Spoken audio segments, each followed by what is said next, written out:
தமிழ்நாடு சட்டப்பேரவையில் மாண்புமிகு முதலமைச்சர், துணை முதலமைச்சர், அமைச்சர் பெருமக்கள்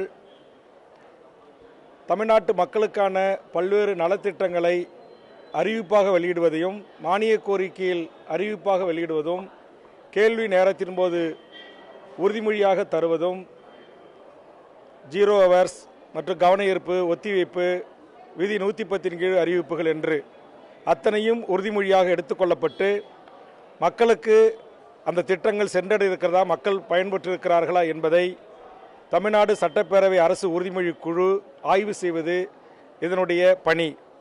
அந்த அடிப்படையில் சுமார் 20 ஆண்டுகளுக்கு பிறகு நம்முடைய மாவட்ட ஆட்சித்தலைவருடைய காலத்தில் எங்கள் தமிழக சட்டப்பேரவை செயலகத்தின் சார்பாக இங்கு நிலுவையில் இருக்கிற 816 உறுதிமொழிகளை குறித்து ஆய்வு செய்வதற்கான கூட்டத்தை இன்றைக்கு மாவட்ட ஆட்சித்தலைவர் அவர்கள் ஏற்பாடு செய்திருந்தார். மிக நேர்த்தியாக, மிக அழகாக அனைத்து அதிகாரிகளையும் வரவைத்து துறையினுடைய செயலாளர்கள், துறையினுடைய தலைவர்கள், மண்டல அளவிலான அதிகாரிகள் என்று அனைவருக்கும் முறையாக அழைப்பு அனுப்பப்பட்டு அனைத்து அலுவலர் பெருமக்களும் கலந்து கொண்டு இந்த ஆய்வை நாங்கள் மேற்கொண்டோம். இன்றைய தினம் 60 ஆய்வுகள் எடுத்துக்கொள்ளப்பட்டது.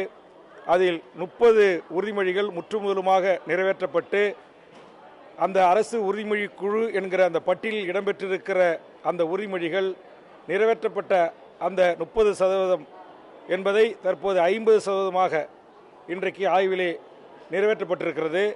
அதற்காக மாவட்ட ஆட்சித்தலைவர் அவருக்கும் அவருடைய குழு இங்கே கலந்து கொண்ட அனைத்து அதிகாரிகளுக்கும் தமிழ்நாடு சட்டப்பேரவை உறுதிமொழி குழுவின் சார்பாக எங்கள் பாராட்டுக்களையும் நன்றியும் வாழ்த்துக்களையும் நாங்கள் தெரிவித்துக் கொள்கிறோம்.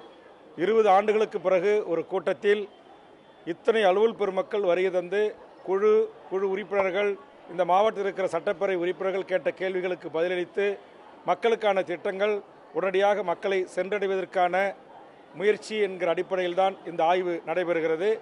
அந்த வகையில் சென்னை 20 ஆண்டுகள் கழித்து இந்த கூட்டம் நடத்துகிறோம். உறுதிமொழிகள் நிறைவேற்றப்பட்டிருக்குமா, அந்த ஃபைலெல்லாம் இவர்களுக்கு ஆவணங்கள்லாம் இருக்குமா, இது முறையாக நடந்தேறுமா என்கிற ஒரு ஐயத்தோடு தான் நான் வந்தேன். ஆனால் நம்முடைய மாவட்ட ஆட்சித்தலைவர் இந்த கூட்டத்திற்காக 3 முறை இந்த அதிகாரிகளை அழைத்து முறையாக ஆய்வு செய்து முறையான ஒரு வழிகாட்டுதலோடு மிகச்சிறப்பாக ஏற்பாடு செய்திருக்கிறார்.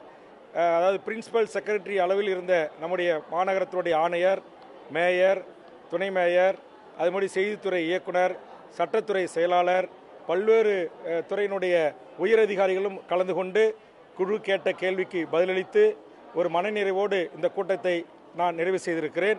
அந்த வகையில் மாண்புமிகு தமிழ்நாடு முதலமைச்சர் அண்ணன் தளபதி அவர்கள் பொறுப்பேற்ற பிறகு சென்னையில் நடைபெறுகின்ற 20 ஆண்டுகள் கழித்து நடைபெறுகின்ற கூட்டம் இந்த உறுதிமொழி கூட்டம்.